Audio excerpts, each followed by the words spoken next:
행복한 안식일입니다. 다들 마스크를 쓰고 계셔서 제가 다 아는 분 같기도 하고 반만 아는 분 같기도 하고 그렇습니다. 저희가 거의 매주 특창을 이제 했잖아요. 내가 이제 오늘 함께 찬양을 했는데요. 427장 가사가 제가 오늘 드리려고 하는 말씀의 내용을 그대로 담고 있는 것 같습니다. 우리가 마음의 평화를 얻고 믿음이 자라기를 바라죠. 간절히 바라잖아요. 그런데 그렇게 기도를 하는데 그것이 이루어지기 위해서 이 찬미를 작사하신 분은 이렇게 말씀합니다. 내가 마음에 평화 얻고 믿음 자라기를 바라면서 간절히 기도하지만 주의 제단 위에 모두 바치기 전에는 복과 평강이 뭐예요? 이르지 않을 거라는 거예요. 물론 하나님께서 우리에게 복과 평강을 주시겠다고 우리와 거래를 하기 원하시는 게 아닙니다. 우리 안에 탐욕과 이기심과 하나님께 나를 전부 들여본 경험을 하지 않으면 믿음이 우리에게 주는 자유를 우리가 경험할 수 있을까요? 없을까요? 경험하기 힘들다는 것입니다. 주의 제단에 산제사 드렸는가? 주 내 마음에 계시는가? 너의 몸과 마음을 주께 바칠 때만 복과 평강이 이른다는 이 아름다운 찬양의 가사가 우리의 신앙 고백이 될 수 있기를 간절히 바랍니다. 오늘 함께 살펴볼 내 말씀은 창세기 35장 3절의 말씀인데요. 제가 봉독하겠습니다. 우리가 일어나 베델로 올라가자. 나의 환난 날에 내게 응답하시며 나의 가는 길에서 나와 함께 하신 하나님께 내가 거기서 뭘 쌓습니까? 단을 쌓으려 하노라 하매. 단을 쌓는다는 말은 요즘 말로 얘기하면 뭘까요? 그곳에서 내가 뭐 하겠다? 예배 드리겠다는 것입니다. 내가 그곳에 가서 예배를 드리겠다는 거예요. 야곱은 20년 만에 고향으로 이제 돌아갔습니다. 20년은 긴 기간이죠? 그렇죠. 우리는 이제 1년 정도 생각하고 이제 다른 곳에서 예배를 드리는데 정말 20년 만에 고향에 도착했다면 그 심정이 어땠겠어요? 온갖 고생을 했고 억척스럽게 살았습니다. 야곱이 고향을 떠날 때는 가진 것이 있었나요? 빈손으로 도망쳐 와야 했습니다. 고향을 등지고 도망쳤던 야곱이 이제는 정말 큰 부자가 됐어요. 물론 20년 내내 불을 조금씩 일군 게 아니에요. 무슨 복리의 마술 그런 게 아닙니다. 정말 하나님께서 집중적으로 짧은 기간에 그에게 복을 주셨어요. 엄청난 부자가 됐습니다. 삼촌보다 더 큰 부자가 돼서 시기를 당하기도 하지 않았습니까? 그리고 그토록 그가 두려워했던 형 에서와 화해를 했나요? 네, 극적으로 하나님께서 화해를 시켜주셨어요. 하나님께서 에서의 마음속에 동생을 공격하지 못하도록 이제 막아주셨기 때문에 그토록 두려운 문제가 해결이 됐습니다. 형과의 화해는 결국 야곱이 하나님과 온전히 화해하고 하나님의 뜻이 자신의 삶에서 구현됐다라고 하는 상징적인 사건과 같은 것입니다. 하나님의 은혜였죠. 걱정할 게 더 이상 있어요, 없어요? 걱정할 게 없어 보여요. 빈손으로 나왔던 사람이 하나님께서 보여주셨던 그 기적을 다 이루지 않았습니까? 하늘의 별처럼 많은 자손을 주겠다. 그 약속. 고향으로 돌아오게 해주겠다는 약속. 내가 너와 언제나 함께 하겠다는 약속. 그리고 야곱이 서원했던 내가 하나님께 내 물질의 10분의 1을 구별해 드리겠다고 하는 서원을 그는 지켰고 하나님은 그에게 축복해 주셨어요. 걱정할 것이 없어 보여요. 그 상황을 성경은 이렇게 말합니다. 창세기 33장 18절. 야곱이 밧단 아람에서부터 평안히 가나안 땅 세겜성에 이르러 성 앞에 그 장막을 쳤다 그랬어요. 가나안 땅은 고향이잖아요. 그의 고향에 돌아갔을 때 그의 마음 상태가 어땠다고요? 평안했답니다. 여러분 마음에 평안이 있으십니까? 좀 평안하세요? 전 약간 긴장되는데요. 평안하게 고향으로 돌아갔어요. 모든 문제가 다 해결됐습니다. 불안하지 않아요. 모든 기도가 응답받았어요. 그 다음 절에 보면 야곱이 세겜성 장막에 터를 짓고 요즘 말로 얘기하면 집을 짓고 텐트를 치고 그냥 짓지 않았어요. 은 100개를 주고 그 터를 샀다 그랬어요. 큰 부자였기 때문에 요구한 걸 다 지불했을 겁니다. 그 거주자들이, 원주민들이 요구했던 돈을 다 준 거예요. 니들이 원하는 걸 말해라. 내가 다 지불하겠다. 정가를 주고 그걸 이제 매입을 했습니다. 그리고 하나님께 단을 쌓았어요. 이제야 야곱의 삶에 평안이 찾아왔고 가슴 깊은 곳 맺힌 응어리가 다 풀렸습니다. 우리도 어쨌든 지난 2년 혹은 지난 1년, 지난 몇 개월 동안에 좀 응어리가 풀렸나요? 예. 뭐 협의회 갔더니 저보고 표정이 달라졌대요. 동료 목회자들이 제가 맨날 인상 쓰고 있어서 그랬는지 얼굴이 바뀌었어? 뭐 이렇게 인사를 하더라고요. 그건 뭐 제가 얼굴이 이렇게 뭐 밝은 이제 그런 사람은 아닌데 뭐 드러나나 봐요. 이렇게 염려와 근심이 있던 사람이 이렇게 뭐 좀 어쨌든 근심이 해결된 표정이 드러났던 것 같습니다. 야곱이 그런 상태였어요. 두 발 뻗고 잘 수 있게 된 것입니다. 하지만 문제는 야곱이든 우리든 우리의 삶에는 평안이 영속적으로 무탈하게 지속이 됩니까? 안 됩니까? 우리의 삶의 평안은 이 땅에서는 적어도 지속되질 않아요. 이거 끝나면 다 해결될 줄 알았는데 또 다른 문제가 있습니까? 예, 산을 좋아하시는 분들은 알죠? 저 고개 넘으면 끝인 줄 알았는데 뭐예요? 더 큰 고개가 있어요. 작은 고개에 막혀서 큰 고개가 보이지 않는 거예요. 이것만 넘으면 뭔가 되겠지 했더니 뭐예요? 더 큰 고개와 더 큰 골짜기가 있는 것을 보게 되는 것입니다. 우리 인생도 비슷하죠. 야곱의 가정에는 전혀 예상 못했던 큰 시련이 닥쳐왔어요. 그 고통이 얼마나 컸는지를 우리는 잘 아는 것입니다. 그런 배경 속에 좀 더 말씀드리겠습니다만 오늘은 베델을 회복하자라고 하는 말씀을 제목으로 은혜를 나누겠습니다. 창세기 35장 1절에는 하나님께서 야곱에게 나타나셔서 하나님이 야곱에게 이르시되 일어나 베델로 올라가라 그렇게 말씀하셨어요. 베델에 올라가는 건 누구 계획입니까? 하나님의 계획이에요. 베델로 올라가서 거기 거하여 네가 네 형에게서 낯을 피하여 도망하던 때 20년 전에요. 네게 나타났던 하나님께 거기서 단을 쌓으라 하신지라 그랬어요. 하나님께서 지금 과거 야곱을 인도하셨던 걸 다시 상기시키면서 20년 전에 네가 나에게 예배드렸던 그 단에 가서 다시 단을 나에게 쌓아라라는 말씀을 들려주셨어요. 하나님의 명령에 우리가 보일 수 있는 최고의 반응은 뭡니까? 뭐 하면 되죠? 순종이 최선입니다. 순종이 최선이에요. 하나님이 말씀하셨다면 순종이 최선이에요. 지금 베델로 올라가고 베델을 회복해야 될 우리의 삶에서 우리가 회복해야 될 첫 번째 가치는 뭐냐면 말씀에 순종하는 것입니다. 우리 각자의 심령에 울리는 하나님의 음성과 뜻이 있어요. 최선의 길은 언제나 뭐라고요? 말씀에 순종하는 거예요. 물론 힘들죠. 유혹이 크죠. 오늘 성경 공부할 때 들었던 것처럼 뭐 지금 수입보다 10배 더 준다고 하면 왜 유혹이 안 되겠습니까? 유혹이 되죠. 그래서 우리는 실족하고 넘어져요. 하지만 그것이 우리에게 좋아 보일 수는 있지만 가장 안전한 길은 아니에요. 옳은 길은 아니에요. 결국 우리는 뭐 할까요? 내가 이 길을 가지 않은 것이 옳았다는 마음을 갖게 될 때가 올 겁니다. 결국 오늘 우리가 해야 될 건 뭐냐면 하나님께서 야곱에게 일어나 베델로 올라가라는 말씀에 순종했듯이 오늘 우리도 말씀에 순종하는 것입니다. 물론 당시에 야곱이 이 말씀에 순종하는 건 그렇게 쉬워 보이는 것은 아니었어요. 왜냐하면 방금 전 야곱의 가정엔 예상 못했던 끔찍한 일이 있었는데 창세기 34장에 보면 야곱에겐 딸이 하나 있었어요. 딸이 하나 있었잖아요. 디나라는 딸이 있었는데 이 딸이 호기심이 많았어요. 그래서 이제 가나안 땅에 도착하다 보니까 뭐예요? 요즘 우리말로 얘기하면 시골 살다가 서울 간 거예요. 한국 살다가 저기 뉴욕 간 겁니다. 그러니까 볼 게 많아요, 안 많아요? 우리 시선으로 판단하시면 안 돼요. 여전히 그때도 볼 게 있었어요. 예, 뭐 말들도 멋있고 예를 들어 뭐 볼 게 많았어요. 예. 말이 있었는지 없었는지 모르겠지만 볼 게 많았습니다. 그래서 디나가 호기심이 많아가지고 창세기 33장 1절과 2절에 보면은 디나가 그 땅 여자를 보러 나갔다 그랬어요. 예, 오빠들 팀에 맨날 살다가 남자 형제만 있었는데 여자들이 어떻게 꾸미고 다니는지를 본 거예요. 최신 패션에 눈을 뜬 겁니다. 예? 머리에 물을 들였는지 뭐 이렇게 뭐 어떻게 옷은 어떻게 입었는지 궁금한 거예요. 그래서 보러 나갔어요. 가서 잘 보기만 하면 됐는데 어려움을 당하게 됐습니다.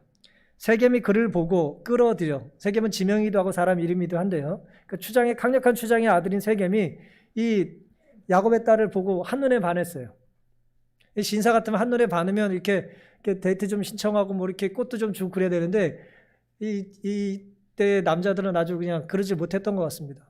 그 디나를 어떻게 했습니까? 보고 끌어들여 강간하여 욕되게 했다고 그랬어요. 야곱 가정에 아들 12에 딸 하나 있는 그 믿음의 가정에 하나밖에 없는 딸이 뭐 했어요? 강간을 당한 것입니다. 저는 딸이 없지만 만약에 딸이 있는데 그런 일을 당했다면 부모 마음이 어떻겠어요? 정말 얼마나 고통스럽겠습니까? 오빠들 마음이 어떻겠어요? 첫 번째 드는 생각은 뭐예요? 죽여야 돼, 살려야 돼? 당연히 우리의 반응은 그거예요. 살인하지 말라라고 하는 건 그런 의미입니다. 죽이고 싶어도 죽어 마땅한 사람이 있어도 네가 심판하면 안 된다는 의미예요. 어쨌든 야곱 가정이 그런 일이 있었고 아들들이 올 때까지 야곱이 그 분노를 참고 있었어요. 그런데 세겜이 제안을 해옵니다. 이 나쁜 짓을 해놓고는 이왕 이렇게 된 거 나는 정말 이 당신의 딸과 당신의 동생이 예쁘고 사랑스러운데 나와 좀 결혼할 수 있게 해달라. 원하는 거 다 해주겠다 그랬어요. 비록 출발은 안 좋지만 우리가 잘 살자. 잘 살면 좋겠다라고 제안을 합니다. 그때 야곱의 아들들이 그 세겜의 제안을 듣고 거짓으로 뭐라고 제안해요? 우리는 하나님의 백성이고 할례 받은 백성인데 너희들과 결혼하지 않는다. 대신 결혼하려면 조건이 있다. 너희들도 다 할례를 받아라. 그러니까 세겜의 모든 남자들이 그 말을 좋게 여겼어요. 야, 할례를 받으면 저 사람들과 결혼할 수 있고 저 사람들의 재산이 또 우리께 된다. 가지고 막 이제 또 자기들 설득해가지고 동시에 하루에 다 그냥 남자들이 다 할례를 행했습니다. 요즘처럼 무슨 뭐 제대로 된 무슨 뭐 수술을 뭐 간단한 수술입니다만은 표피를 자른 것도 아니고 이게 뭐 날카로운 걸로 뭐 어쨌든 표피를 제거하지 않았겠어요. 그러니까 뭐 3일째 되니까 뭐 괴로워가지고 뭐 어떻게 너무 힘든 가운데 있었습니다. 그때 시몬과 레위라고 하는 디나의 오빠들이 칼을 들고 가서 그 강간을 행했던 세겜과 그 집안의 모든 남자를 다 죽여요. 아주 끔찍스러운 살육이 벌어진 것입니다. 두 아들이 주동이 됐지만 나머지 아들들도 가서 뭐 했어요? 다 노략질했다 그랬어요. 다 도둑놈이 됐어요. 살인자의 도둑놈이 된 겁니다. 야곱이 그 모습을 보고 너무 고통스러웠습니다. 야곱이 그 상황을 보고 출애굽기 34장인 이렇게 말해요. 30절 야곱이 시몬과 레위에게 이르되 너희가 내게 화를 끼쳐 나로 이 땅 사람 곧 가나안 족속 브리스 족속에게 냄새를 내게 하는도다. 나는 수가 적은지 그들이 모여 나를 치고 나를 죽이리니 그리하면 나와 내 집이 멸망할 것이다 그랬어요. 아버지가 이렇게 말을 했어요. 너희들 때문에 이제 난 죽게 됐다. 천신만고 끝에 살아남았는데 삼촌으로부터 사촌들로부터 형으로부터 겨우 살아남았는데 이제 누구 때문에? 자식들 때문에 죽게 된 거예요. 이 민족이 완전히 영멸하게 됐어요. 하늘의 별은커녕 뭐 바다 모래는커녕 이제 정말 풍전등화처럼 사라지게 된 지경에 놓인 것입니다. 그때 이 자식들이 아직도 잘못을 깨닫지 못하고 이렇게 대꾸를 해요. 31절 그들이 가로되 그가 우리 누이를 장녀같이 대우함이 가니까 그랬어요. 맞는 말이 틀린 말이에요. 또 맞는 말 같잖아요. 여동생을 창녀처럼 대하는 게 맞습니까, 아버지? 죽을 때 죽더라도 뭐 좀 싸워야 되지 않겠습니까? 이렇게 뭐 어쨌든 오빠로서 할 수 있는 말을 했죠. 사랑하는 성도 여러분, 야곱의 아들들은 자신들이 받은 그대로 돌려준 것입니다. 그렇죠? 받은 그대로 돌려줬어요. 정당하다고 항변해요. 우린 그럴 자격이 있다 없다. 우리는 피해본 가족으로 누이를 강간당한 그 집안의 식구들로 공격할 수 있는 권리가 있어요 없어요? 뭐 권리가 있다고 본 거예요. 눈에는 눈, 귀에는 귀. 예? 그대로 그냥 뭐 하모라의 법처럼 말이에요. 그대로 이제 받은 대로 공격하는 것입니다. 예, 동해복수법처럼 내가 당한 만큼 돌려 갚아준 것이라는 거예요. 신앙인이라면 세상을 대하는 우리의 반응이 어때야 할까요? 신앙인이라고 이 땅에서 어려움이 없나요? 신앙인은 이 땅에 어려움을 겪지 않습니까? 어려움이 신앙인은 살짝 피해가나요? 그렇죠? 추운 날 신앙인의 집은 따뜻한가요? 불안할 때도? 추운 날 신앙인의 집은 비가 내리지 않나요? 아니, 똑같이 우리에게 임하는 것입니다. 문제는 뭐가 달라야 돼요? 반응이 달라야 된다는 거예요. 세상을 대하는 우리의 반응이 내가 받은 것이 기초된 것이 아니라, 내가 받은 것만큼 돌려주는 것이 아니라 하나님의 뜻이 무엇인지를 이제 물을 수 있어야죠. 이건 말처럼 쉬운 게 아니에요. 매우 어려운 것입니다. 우리 선택을 함에 있어서 우리는 사람의 감정에 기초를 두거나 상황에 의미를 부여하면 바른 선택하기가 매우 힘들어요. 거기에 무슨 윤리를 붙여도 마찬가지예요. 흔히 상황윤리라고 하잖아요. 그 상황상 최선의 선택, 사랑하는 마음으로 선택했다면 그것은 뭐 해야 된다는 거예요? 그 사람을 정죄할 수 없다는 논리거든요. 윤리학에서. 매력 있는 말이긴 하지만 그게 정답이 될 수는 없어요. 그게 언제나 정답은 아니죠. 우리가 하는 선택의 기준이 사람이나 상황이라면 누가 계실 자리가 없습니까? 하나님이 계실 자리가 없어요. 네가 원하는 대로 해라. 네가 옳다는 대로 해라. 네가 받은 만큼 주고 싶으면 줘라라고 하는 말이 성경에는 없어요. 하나님은 어떤 상황이라 할지라도 하지 말아야 될 것과 해야 될 것에 선을 그어주셨어요. 그 자리가 하나님 계신 자리입니다. 디나의 경우를 화이트는 이렇게 주석을 했습니다. 이같이 무서운 발단의 결과의 발단은 이방인과 교제하기 위해 그 땅 여자를 보러 나갔던 야곱 딸의 행동이었다 그랬어요. 하나님을 경외하지 않은 자들 가운데서 쾌락을 추구하고자 하는 자는 자기 자신을 어디에 둬요? 사단의 지경에 두고 있으며 사단의 유혹을 불러들이게 된다 그랬습니다. 어제 저녁에도 제가 잠깐 말씀드렸습니다마는 하나님께서 허락하신 곳은 하나님이 지켜주십니다. 그리고 하나님이 금하신 곳은 힘이 없어서가 아니라 내 자유지로 하나님의 뜻을 어겼기 때문에 거기엔 누구의 세력이 있어요? 사탄의 세력이 커요. 물론 하나님의 틀 안에서, 하나님의 울타리 안에서, 하나님의 권세 안에서 사탄이 힘을 발휘하지만 하나님이 저기는 조심해다라고 할 때 내가 내 자유지를 가지고 어긴다면 거기는 사탄이 힘을 발휘하는 곳이라는 것이죠. 안타깝게도 디나는 호기심 때문에 이방과 교제하기 위해서 쾌락을 추구하다가 이제 실족하게 됐다는 것이죠. 물론 어려움 당한 모든 사람이 이래서 실족당하는 건 아니에요. 그리고 모든 사람이 이런 상황에 갔다고 디나처럼 끔찍한 괴로움을 겪는 것도 아닙니다. 중요한 것은 디나의 경우는 이랬다는 거예요. 이걸 뭐 일반화하고 뭐 할 수 있는 것은 아닙니다만은 디나는 그랬다는 거예요. 따라서 오늘 우리는 우리가 교제하는 사람, 우리가 좋아하는 분위기에 하나님을 경외하는 마음이 있는지 없는지를 살피는 게 매우 중요해요. 연말에 모임들이 좀 잦아지시죠? 아무래도 연말이면 모임이 있지 않습니까? 저도 뭐 친한 친구들 작년에 보지도 못해가지고 올해 연말에 좀 만나려고 계획을 좀 세웠는데요. 친한 사람과의 모임 혹은 그 만남 속에 하나님을 경외하는 마음이 있느냐 없느냐는 매우 중요해요. 어떤 모임과 어떤 사람은 하나님에 대한 경외심은 좀 내려놓고 가야 될 때가 있어요. 거기 뭐 하나님에 대한 얘기를 할 수도 없고 하나님에 대한 것을 가지고는 대화가 되질 않아요. 교제를 하지만 쾌락을 추구하지만 거기에 누가 없다면, 하나님이 계시지 않는다면 우리는 안전한 곳에 발길을 옮긴 것이 아닌 것입니다. 답은 따라서 하나예요.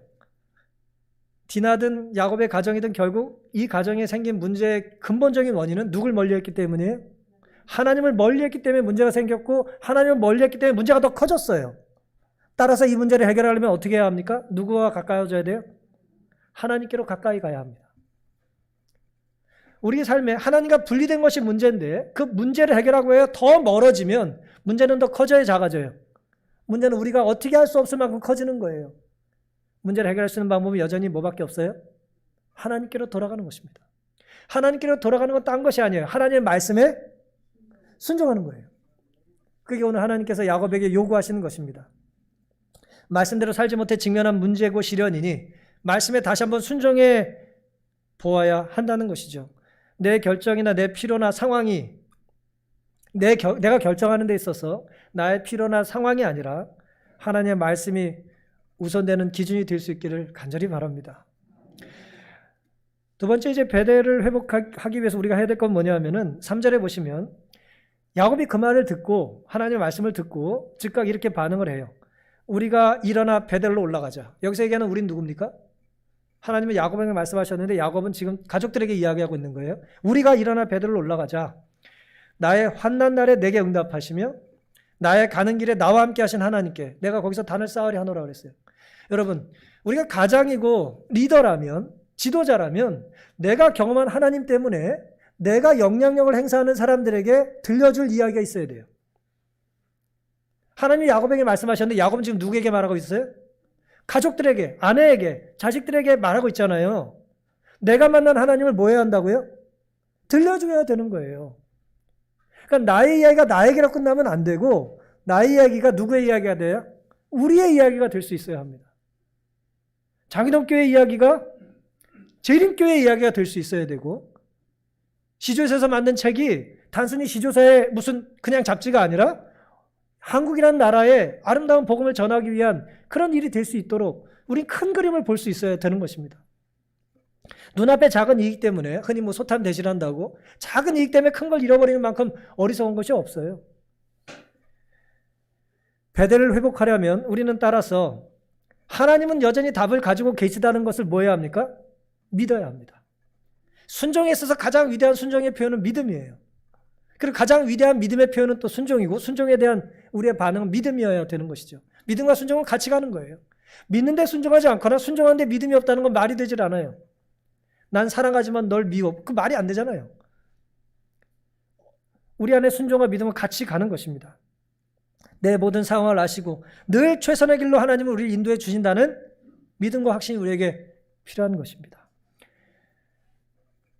우리 역시 베델을 향해서 일어날 필요가 있지 않을까요? 우리가 좀 베델을 향해서 좀 일어나야 되지 않겠습니까?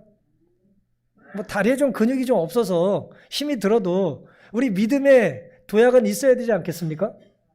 베델을 향해서 일어나야 하는 것입니다. 오늘 우리의 삶에서 우리가 좀 일어날 필요가 있어요. 내가 편한 삶, 내가 익숙한 삶이 아니라 하나님께서 말씀하신 그것이 익숙했어야 함에도 불구하고 어느 순간 어색해지고 낯선 삶이라 할지라도 우리는 그 일에 뭐 해야 돼요? 내 삶을 던져야 합니다. 하나님 말씀에 내가 나를 투신하는 것이, 헌신하는 것이, 뭐 투신한다 해서 뛰어내라는 게 아니라 나를 하나님께 드리는 것이 내가 하나님을 경험할 수 있는 가장 좋은 방법이기 때문에 그렇습니다. 어색하고 불편해도 우리는 믿어야 되는 것입니다. 왜 하나님께서 베델로 가라고 하셨을까요? 우리가 아는 것처럼 베델은 20년 전에 야곱이 하나님을 뭐 했어요? 만났던 곳입니다. 돌을 베고 하나님을 만났던 곳이에요. 아무것도 가진 것 없는 야곱이, 이 야전 생활에 익숙하지 않은 야곱이 집사람이 들 사람처럼 살아야 될 그 참혹스러운 밤에 하나님을 만난 곳이에요. 따라서 야곱은 외삼촌을 만나기 위하여 멀리 하란까지 가는 여정이 있어서 수많은 격류지를 겪지 않았겠어요? 한 30일 잤다 그러면 30군데 잔 거고 뭐 2달에 걸쳐서 잤으면 60밤을 잔 건데 그 중에 베델은 하나예요. 근데 왜 하나님은 베델을 강조하실까요? 수많은 경유지 중에 하나가 아니에요. 여러분의 신앙의 여정 속에 2021년 12월 첫 안식일이 수많은 안식일 중에 그저 하나의 안식일이 되지 않기를 바랍니다. 많은 분들이 신앙생활 하다 보면 어디를 거쳐 난 여기 왔다가 하는 뭐 아름다운 고백을 하곤 하는데요. 그게 나쁘다는 것이 아니라 하나님께서는 우리 각자가 신앙의 여러 여정 속에 특별한 기억이 있기를 원하세요. 잊을 수 없는 밤이 있어야 합니다. 부정할 수 없는 기억이 있는 거예요. 그것 하나에 의지하여 나는 하나님을 떠날 수 없는 그것이 있어야 합니다. 우리가 밥만 먹고 사는 사람이 아니니까 아름다운 추억과 하나님께 헌신했던 그 아름다운 떨림과 하나님이 나를 끝까지 붙잡고 책임져 주시겠다고 하는 그 확신이 있었기 때문에 우리가 이 신앙을 하고 있는 것 아닙니까? 하나님 지금 그걸 묻고 계신 거예요. 베델이 너에게 그런 곳이었다는 걸 잊지 말아라. 빛바랜 사진 속 기억이 가물가물한 사진을 보고도 이게 어딘가 하는 곳이 아니에요. 베델은 그저 그런 장소 중에 하나가 아닌 것입니다. 결코 잊을 수 없고 부인할 수 없고 부정할 수 없는 야곱이 구원받은 장소예요. 여러분, 여러분이 구원받고 여러분이 하나님을 믿기로 결심하고 하나님이 나를 책임져 주신다고 하는 확신을 얻었던 그 베델의 밤을, 베델의 시간을, 베델이라는 공간을 여러분 마음속에 다시 한번 기억해 보시기를 간절히 바랍니다. 베델은 야곱이 용서받은 곳이고 거듭난 곳이고 하나님을 만난 곳입니다. 숨막혀 죽을 것 같았던 순간 하나님께서 그에게 하늘의 숨을 불어 넣어주셨던 곳이에요. 환난 날에 응답받은 곳, 하나님이 나와 함께 하신다는 약속을 그때 이후로 영원히 지키신 곳, 그곳이 야곱에게 베델입니다. 신앙인이라면 각자 떠올릴 베델이 있어야겠죠? 없으세요?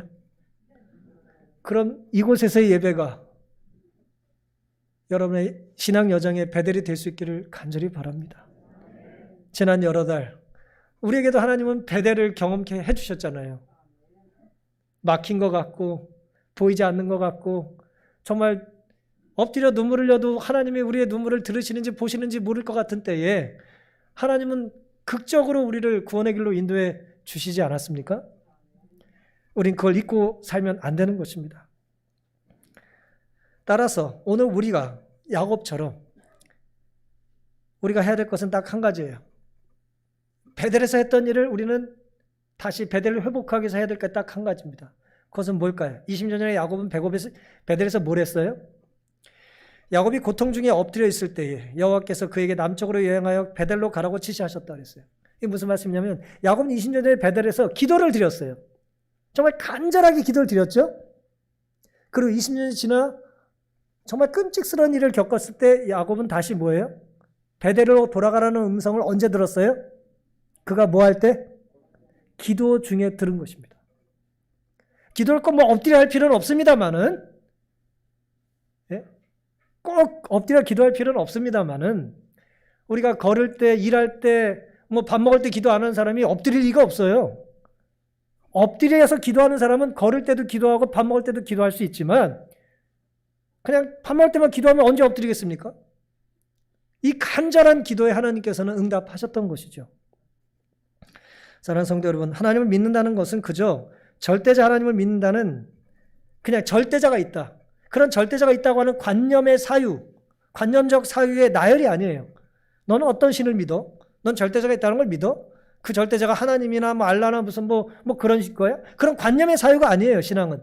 신앙이란 야곱처럼 그를 창조하시고 자신의 처지와 약함을 보시고 나의 필요를 하나님은 채워주고 계시다라고 하는 믿음을 가진 구체적인 신앙 고백입니다. 구체적인 거예요. 추상적인 게 아닙니다. 추상적인 것도 있죠. 우리가 이해 못하는 부분이 있죠. 형이상학적인 게 있죠. 하지만 그것만이 아니에요, 신앙은. 신앙은 때로 필요하면 잡아야 되는 거고, 신앙은 때로 뭐예요? 필요하면 들려야 되는 것이고, 신앙은 필요하면 내 목을 토해서 피를 흘리더라도 하나님을 부를 수 있어야 되는 것입니다. 그게 우리의 신앙이에요. 내 실력 뽐내듯 화려하게 기도할 필요는 없지만 하나님은 때로 우리에게 숨을 헐떡이며 신음하며 탄원하는 기도를 즐겨 들으십니다. 지난날 날 살려주신 하나님께 지금도 여전히 함께 하심을 믿게 해달라고 하는 기도와 애원이 야곱의 간구였고 하나님은 그 기도를 들어주신 것입니다. 하나님이 여전히 우리의 기도를 들어주십니까? 우리의 기도를 들으시고 우리를 향한 가장 좋은 길로 예비하시고 인도하신다는 믿음과 확신이 흔들리지 않게 되시기를 간절히 바랍니다. 더더욱 야곱이 간절할 수 있었던 이유는 지금 상황이 누구와 관계된 거예요? 야곱에게? 자녀들과 관계된 것이잖아요. 이전에 드렸던 기도는 자기와 형과의 관계, 아들로서의 관계, 또 연인으로서의 뭐 그런 기도 제목이었는데 이제는 누구로서의 기도예요? 아비로서의 기도예요. 아비로서의 기도. 이 자식들과 관계된 문제를 놓고 기도를 지금 드리고 있는 것입니다. 제가 볼 땐 더 간절했을 거예요. 혼자 살게 해달라는 기도, 내가 좋아하는 여자랑 살게 해달라는 기도, 내 재산 좀 지켜달라고 하는 간절한 기도를 하나님께서 들어주셨는데 이젠 정말 누굴 위한 기도예요? 상처받은 우리 딸, 살인자가 된 우리 아들, 약탈자가 된 아들들, 그 불쌍한 망가져버린 아들들을 놓고 기도를 하는 것입니다. 이전 어느 때보다도 간절했겠죠. 하나님 마음이 그러셨듯 하나님 우리가 자녀를 위하여 눈물을 흘리고 기도드릴 때에 응답해 주기를 기뻐하십니다. 자녀 구원을 위한 야곱의 몸부림이 응답받았듯이 오늘 베델을 향한 우리의 마음속에 거룩한 믿음의 회복과 신앙의 회복이 이루어질 수 있기를 간절히 바랍니다. 마지막 부분은 베델을 회복해야 될 우리의 마지막 부분은 아까 찬미가의 가사처럼 우리의 헌신에 있습니다. 어떤 헌신일까요? 35장 2절부터 보시면 야곱이 이에 자기 집 사람 자기와 함께한 모든 자에게 이르되 너희 중에 이방 신상을 버리고 자기를 정결케 하고 의복을 바꾸라 그랬어요. 이제 베델로 올라가기 위해서 야곱은 지금 뭐라 그래요? 옷을 갖춰 입어라 하지 않고 뭐라 그래요? 입고 있던 옷 중에 하나님께 예배드리기에 적합하지 않은 것들은 버리라고 말씀하고 있습니다. 이방 신상을 나타내는 것, 그 다음에 옳지 않은 것들은 버리라는 거예요. 3절 우리가 일어나 베델로 올라가자. 나의 환난 날에 내게 응답하시고 나의 가는 길에 나와 함께 하신 하나님께 내가 거기서 단을 쌓으려 하노라. 쌓기 위하여 뭐 해야 할 게 있어요? 버려야 될 게 있습니다. 4절 그들이 자기 손에 있는 모든 이방 신상과 자기 귀에 있는 고리를 야곱에게 주는지라. 야곱이 그것들을 세겜 근처 상수리 나무 아래 묻고, 이거는 이방 신을 상징하는 거기 때문에 묻는 부분이 당연히 있을 것이고 탐욕에 대한 것이겠죠. 또 하나는 이것이 어떻게 보면 정말 귀한 것이지만 내려놓는 것일 수도 있어요. 어쨌든 전자의 의미가 좀 더 강하겠죠. 하나님께 예배드리기 위하여 방해되는 것들을 내려놓는 것입니다. 모세는 금송아지를 갈아가지고 마시게 했잖아요. 지금 비슷한 일을 하는 거예요. 야곱은 그걸 땅속에 묻습니다. 귀에서 잘 숨겨두는 게 아니라 귀에 보이지만 뭐예요? 버리는 거예요. 과감히 포기하는 거예요. 5절 그들이 발행하였으나 하나님이 그 사명 고을들로 크게 두려워하게 하신 거로 야곱의 아들들을 추격하는 자가 없었더라. 뒤에서 쫓아올 것에 대한 두려움이 있었는데 하나님이 뭐 해주셨어요? 해결해 주셨어요. 금덩어리 가지고 그 사람들을 산 게 아니에요. 하나님이 막아주셨어요. 우리가 하나님 뜻대로 바르게 살면 하나님은 기다리고 계시던 하나님의 일을 시작하십니다. 놀라운 일이죠. 야곱과 그와 함께한 모든 사람이 가나안 땅 루스 곧 베델에 이르고 결국 이뤘습니다. 하나님이 가라고 한 곳에 다시 20년 만에 다시 갔습니다. 그가 거기서 단을 쌓았다 그랬어요. 이게 중요해요. 단을 쌓은 것이 중요합니다. 헌신이죠. 근데 놀랍게도 흥미롭지 않습니까? 가지고 있는 걸 다 버린 건 아니죠. 어쨌든 이방신을 상징하는 물질을 상징하는 것들을 내려놓고 벗었어요. 벗어두고 땅에 묻었어요. 근데 뭘로 단을 쌓았을까요? 물론 뭐 짐승을 잡아 드렸겠죠. 하지만 여기서 우리가 중요하게 여겨야 될 부분이 있습니다. 하나님은 우리의 물질을 기뻐 받으시기도 하지만 하나님이 정말 기뻐 받으신 건 물질이 아니에요. 뭡니까? 우리의 신앙심이에요. 왜요? 물질보다 언제나 뭐가 귀해요? 사람이 귀한 거예요. 생명이 귀한 거예요. 정말 그렇습니다. 야, 뭐 몇 년 동안 코로나 때문에 못 만났는데 그냥 떡이나 한 말 보내라 그러신 분 있습니까? 네?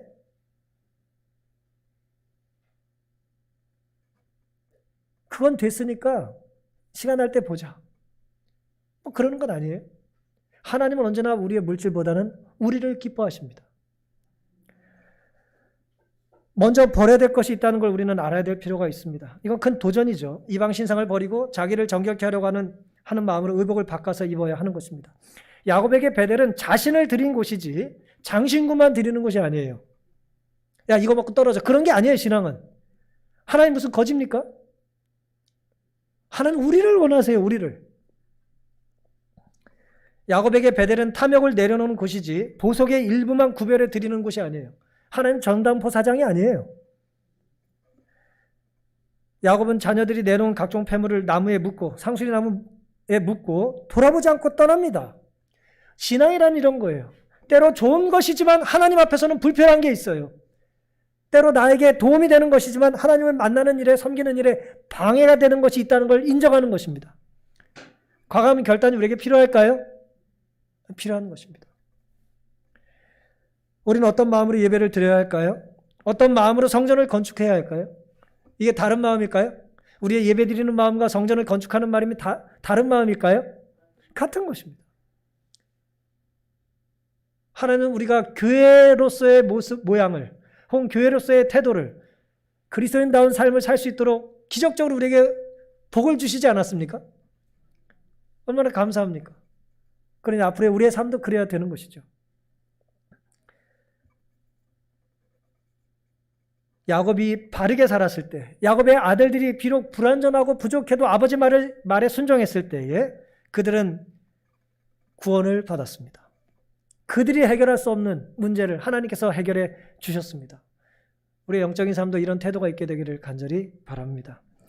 사랑하는 성도 여러분, 딸이 강간당한 사건, 아들들이 살인과 노략질을 일으킨 사건, 그것을 본 아버지 야곱의 심정이 어땠겠습니까? 세겜의 주변 사람들은 다 칼을 들고 복수하러 왔어요.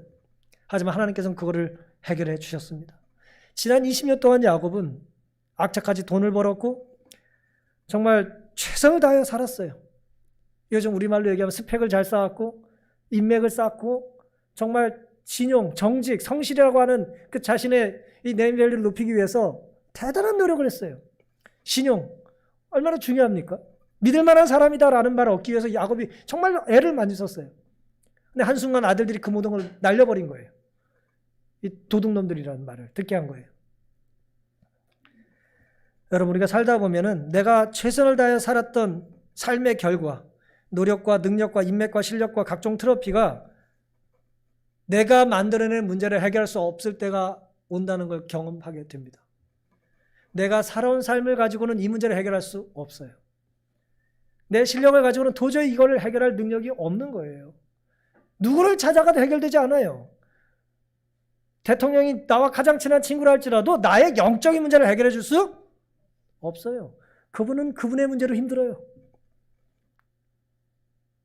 그분의 자녀의 문제로 그분도 힘든 거예요. 아무리 돈이 많고 힘이 많아도 구원과 생명에 관한 문제는 대신해 줄 수 있는 것이 아닙니다. 부모로서의 특권이고 먼저 믿은 자로서의 특권이에요. 특권은 언제나 우리에게 거룩한 의무를 요청합니다. 그러니 우리는 즐겨 무릎 꿇고 순종하고 확신하게 하나님을 믿어야 되는 것입니다. 확실하게. 그게 오늘 우리에게 말씀하신 하나님의 요청입니다. 복수도 무의미하고 물질도 우리를 구원할 수 없다는 것을 깨닫는 그 절망적인 순간 하나님이 나타나셨어요. 오늘 우리의 삶에도 하나님께서 나타나실 수 있기를 간절히 바랍니다. 모든 것은 그 자리에라고 하는 이제 책을 쓴 올리버 섹스라고 하는 영국 출신의 미국의 유명한 정신과 의사이자 교수가 있는데요. 이분이 이제 그 옛날 사람이죠. 아주 똑똑한 사람입니다만은 어쨌든 이분은 이제 옛날 사람이니까 1933년에 태어나 2015년에 돌아가신 분인데 이분의 책에 보면 이런 내용이 있습니다. 이제 어느 모임에 패널로 초청을 받았어요. 아주 똑똑한 작가이자 뭐 정신과 뇌과학자니까 신경과학자니까 패널로 초청을 한 모임에서 받았는데 그 모임의 내용은 뭐였냐면 21세기의 정보와 통신이라는 거였어요. 21세기의 정보와 통신이라는 제목 안에 각종 이제 패널들이 모여서 토론을 하는 거예요. 그것을 긍정적으로 보는 쪽이 있고 부정적으로 염려하는 쪽도 있고 이제 그래서 이제 토론을 하는데요. 패널 중에 한 사람이 인터넷의 선구자였대요. 지금처럼 인터넷이 아주 활발하게 되기 전에 아마 초창기였던 것 같아요. 인터넷 처음 초창기에 있었던 일을 한번 상상해 보세요. 온 세상이 서로 연결됐다는 그 뭐 웹사이트로 뭐 네트워크 연결돼 가지고 한다는 것에 대한 신기함이 있잖아요. 그러니까 그런 초창기에 모여서 대화를 하고 있는데 인터넷의 선구자였던 한 사람이 자기 딸에 대한 이야기를 이렇게 자랑스럽게 말을 했대요. 하루에 12시간씩 우리 딸이 인터넷 서핑을 한답니다. 광범위한 정보를 언제든지 접근할 수 있다는 거예요. 놀랍잖아요. 예를 들어 뭐 어느 아주 유명한 대학의 교수의 강의를 지금 얼마든지 들을 수 있잖아요. 옛날에는 꼭 거기 가야 됐는데 이제는 뭐예요? 웹사이트에 접속해가지고 강의를 들을 수 있어요. 예. 저도 뭐 다 알아듣지 않지만 하버드 대학의 무료 강의들을 가끔 제가 접속해서 들어요. 요즘 좋은 세상이 됐어요. 저한테 매일 맨날 날라와요. 이거 강의 들으라고. 공짜예요, 공짜. 학점 따려면 돈 몇십 불 내면 되고. 그런 세상이 지금 됐어요. 그걸 자랑한 거예요. 이제 인터넷 선구자가 초창기에 그걸 자랑한 거예요. 우리 딸은 12시간씩 전 세계에 있는 광범위한 지식을 얻을 수 있는 그런 유능한 딸로 자라고 있다고. 그랬더니 올리버 섹스라는 이 어쨌든 요즘 말로 이 라떼, 이 노인네, 이 학자가 이제 기분이 나빠가지고 이렇게 말을 했어요. 따님은 제인 오스틴의 소설이나 그 외 무엇이라도 고전 문학을 읽어봤나요? 예? 그 고전 좀 읽어봤냐 이거 당신 딸이. 그랬더니 그 사람이 이렇게 대답했어요. 아니요, 내 아이는 그따위 것들을 읽을 시간이 없어요. 그런 고전들은 읽을 시간이 없어요. 웹서핑할 시간은 많은데. 그거 갖고 지금 옛날 학자와 이제 새로운 이제 시대 선구자와 이제 좀 갈등이, 세대 간의 갈등이 있었던 거예요. 이 패널 토론 중에. 그래서 이 올리버 섹스가 이렇게 대답을 합니다. 그 놀라운 반응을 보고, 그렇다면 당신의 딸은 인간 본성이나 사회를 제대로 이해했을지 의문이고, 광범위한 정보를 습득했을지는 몰라도 정보는 지식과 다르며 그녀의 정신은 얄팍하고 알맹이도 없을 것이라고 이제 포언을 해버렸어요. 당신 딸은 빈 껍데기야. 뭐 그 말을 한 거예요. 기분이 좋아요, 나빠요? 기분이 나쁘지만 이 말 듣고 속이 시원한 노인들도 많았어요. 그래서 청중들이 반으로 나눴대요. 박수를 치는 사람이랑 조롱하는 사람으로 나뉜 거예요. 이 상황 이해되시죠? 인류의 고전을 한 권도 읽지 않은 아이가 맨날 서핑한다고 뉴스나 무슨 뭐 잡지나 들치고 돌아다니고 있는데 그 아이의 정보는 지식이 아니라는 거예요. 이분의 논리가 그렇다는 거예요. 뇌신경학자의 논리는 거예요. 옳고 그른 건 제가 모르겠고 어쨌든 이분은 그렇게 말을 했습니다. 뭐 그렇게 생각해 볼 수 있겠죠? 그 다음 또 하나, 이분이 자신의 책에서 E.M. 포스터라고 하는 이제 그 공상과학자, 1909년에 발표된 소설이라는데요. 우리나라 말은 번역이 아직 안 된 것 같습니다. 기계가 멈춘다는 책을 인용하면 이렇게 말했어요. 이 책에 어떤 내용이 있냐면은 1909년에 이걸 예견했다는 게 매우 신기해요. 110년 전에 미래를 상상해가지고 이런 소설을 썼어요. 그 책의 내용이 기계는 멈춘다는 거예요. The Machine Stops라고 하는 책인데, 이 기계가 뭐냐면 모든 걸 다 할 수 있는 기계예요. 미래 사회는 기계가 모든 걸 다 하는데, 그 내용이 이거예요. 어떤 사람을 고립된 공간에 집어넣고, 지하의 공간에 집어넣고 감방처럼 만들어가지고 소리를 들려주고 비디오로 볼 수 있게 해주는 거예요. 예를 들어 이 방에 저밖에 없어요. 지금 여러분들은 다 밖에서 저와 뭐예요? 전화로 혹은 화상으로 이제 소통을 하는 거예요. 이 방엔 저만 있고.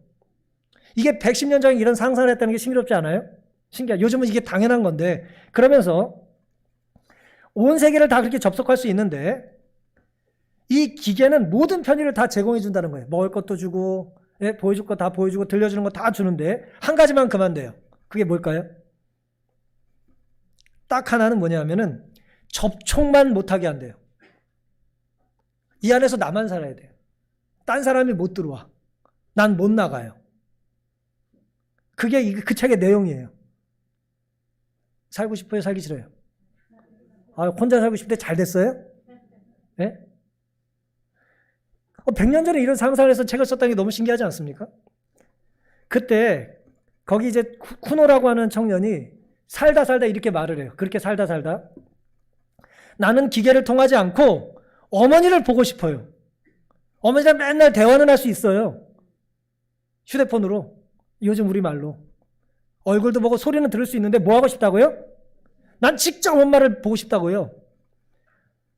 지긋지긋한 기계를 통해서 어머니와 얘기하는 건 싫습니다. 라고 말을 했대요. 110년 전에. 대단한 통찰이죠? 그러면서 이렇게 이 글을 마무리합니다. 우리는 공간 감각을 상실했어요. 공간 감각을 상실했다는 거예요. 고립돼 살면서 자아의 일부를 잃어버렸습니다. 우리가 죽어가고 있고 진정한 삶을 사는 존재는 기계밖에 없다는 사실을 왜 모릅니까? 흥미롭죠? 제가 이 말씀을 지금 왜 드리는 이유는 이 110년 전에 이 통찰력 있게 이 E.M. 포스터라는 사람이 쓴 이 작품에서 오늘 우리를 보는 거예요. 오늘 우리는 다 할 수 있는 세상에 삽니다.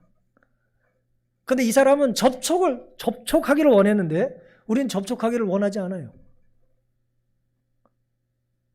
다른 걸 대신하면 된다고 생각하는 거예요. 두렵게도 그 중에 하나가 예배가 돼버렸어요. 정말 두려운 일입니다.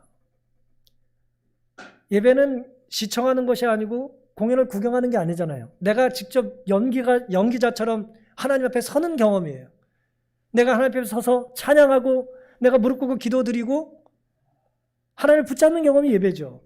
물론 혼자서도 얼마든지 그렇게 예배 드릴 수 있어요. 저는 그걸 인정합니다. 하지만 혼자서 예배 드리는 사람은 적어도 제 군대 있을 때 경험에 의지하면 정말 청중 예배를 정말 간절히 원해요. 혼자 드리는 예배는 너무 힘듭니다. 너무 외롭습니다. 함께 드리는 예배를 갈망해요. 그 함께 드리는 예배는 뭘 갈망하는 거예요? 접촉을 갈망하는 거죠. 공간 감각을 상실하면 안 됩니다. 우린 공간 속에 속해 사는 사람들이에요. 그러니 이 하나님이 우리에게 주신 구별된 공간이 주는 거룩한 행복과 예배의 놀라운 축복을 가볍게 여기지 않게 되시기를 간절히 바랍니다. 야곱에게 베델은 구체적인 행동이고 구체적인 장소였어요. 인간성을 접수해버린 만능 기계가 도래할 그 이엠 포스터의 예견이 오늘날 예언이 성취되고 말았어요. 하나님의 임재를 우리는 정말 혼자 있을 때 경험합니까? 그럼 혼자 사는 그 거룩한 즐거움과 습관을 지속하시기 바랍니다. 하지만 그런 즐거움을 느낀 사람은 뭘 찾는다고요? 함께 드리는 예배를 반드시 찾게 돼 있어요. 내가 오늘 드리는 예배가 어떤 예배인지, 얼마나 구체적인 장소와 시간을 구별하고 있는지를 되돌아볼 수 있게 되기를 간절히 바랍니다. 공간 감각을 상실하지 마십시오. 여기까지 오늘은 좀 불편하실 수 있지만 이것이 주는 하나님의 축복과 은혜는 말할 수 없이 크다는 것을 잊지 않게 되시기를 간절히 바랍니다. 비대면 예배는 어쩔 수 없는 이들을 위한 어쩔 수 없는 서비스가 되어야 합니다. 전 정말 그렇게 생각해요. 어쩔 수 있는 사람이 그저 대안으로 찾으시면 안 돼요. 올 수 있는 사람이 안 올 수 있는 이유가 돼서는 안 되는 것입니다. 오실 수 없는 분들이 그렇게라도 예배를 드리는 예배가 돼야지, 올 수 있는데 얼마든지 얼굴을 볼 수 있는데, 내년 초에 저희 조카가 결혼을 하느라고 미국에 사는 저희 가족들이 다 비행기 티켓을 끊었었거든요. 10명 넘은 사람들이 갑자기 못 오게 됐어요. 이번 주에. 안 오길 잘했네, 잘됐다 그럽니까? 그렇지 않아요. 어쩔 수 없을 때 영상으로라도 그걸 축하하고 보는 것이지, 할 수 있는데 왜 그것을 선택하겠습니까? 진짜 사랑한다면. 함께 베들로 올라가는 놀라운 축복을 가볍게 여기지 않게 되시기를 바랍니다. 하나님께서 여러분과 우리 가정을 야곱과 야곱의 가정에게 축복하셨던 동일한 축복으로 함께 해주실 것을 믿고 확신하면서 오늘 말씀을 마치겠습니다.